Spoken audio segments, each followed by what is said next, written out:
कलमांची शिक्षा ही 7 वर्षांच्या। त्यासोबत मीरा भाईंदरचं एक इस्टेट इन्व्हेस्टमेंट कंपनीचा विषय, नानाभाऊ इस्टेट इन्व्हेस्टमेंट कमिटीचा एक विषय आपण मांडलेला आहे। या संदर्भात एक कमिटी आपण तयार केली होती। त्या कमिटीने एक 2024 साली आपल्याला ऑलरेडी एक अहवाल दिलेला आहे। त्या अहवालाच्या अनुषंगाने इनिशियली आता आपण असा निर्णय घेतलेला आहे की आतापर्यंत असं होतं की इस्टेट इन्व्हेस्टमेंटची एनओसी मिळाल्याशिवाय आपण पुढचं काही करत नव्हतो। आता इस्टेट इन्व्हेस्टमेंटच्या एनओसीला अधीन राहून आपण सगळ्या प्रकारच्या परवानग्या देतो। इस्टेट इन्व्हेस्टमेंटची एनओसी याकरता घ्यावी लागते की त्या संदर्भात कोर्टात केस चाललेली आहे, कोर्टाने एक निकाल दिलेला आहे। परंतु त्याही संदर्भात आता वरिष्ठ आपल्या सचिवांना सांगितलेलं आहे की या केसचा फॉलोअप करून आणि या ठिकाणी ही केस निकाली काढणं आणि हा स्टे त्या ठिकाणी हटवणं या संदर्भातले निर्देश देण्यात आलेले आहेत। त्यामुळे निश्चितपणे हा जो काही विशेषतः मीरा भाईंदरच्या लोकांना इस्टेट इन्व्हेस्टमेंट कंपनीचा जो जाच आहे त्यातनं आमचे नरेंद्र मेहता देखील सातत्याने मागणी करत असतात, त्यातनं सोडवण्याकरता आपण निश्चितपणे प्रयत्न करू।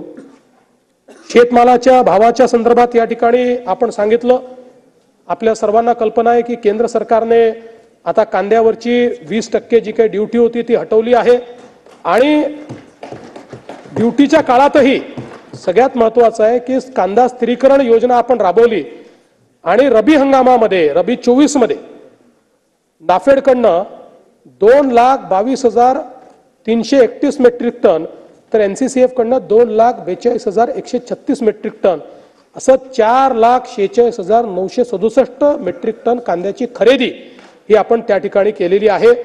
आणि आता मला असं वाटतं की हा निर्णय झाल्यामुळे सातत्याने आम्ही केंद्र सरकारला विनंती करत होतो आणि केंद्र सरकारने ती विनंती मान्य केली, त्याबद्दल मी केंद्र सरकारचे आभार मानतो।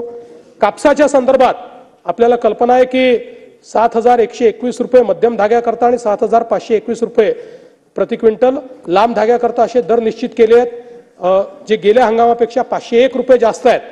18 मार्च 25 पर्यंत 143.81 लाख मेट्रिक टन कापूस खरेदी आपण केली आहे आणि याचे 10,660 कोटी रुपये ऑलरेडी शेतकऱ्यांच्या खात्यामध्ये त्या ठिकाणी दिलेले आहेत।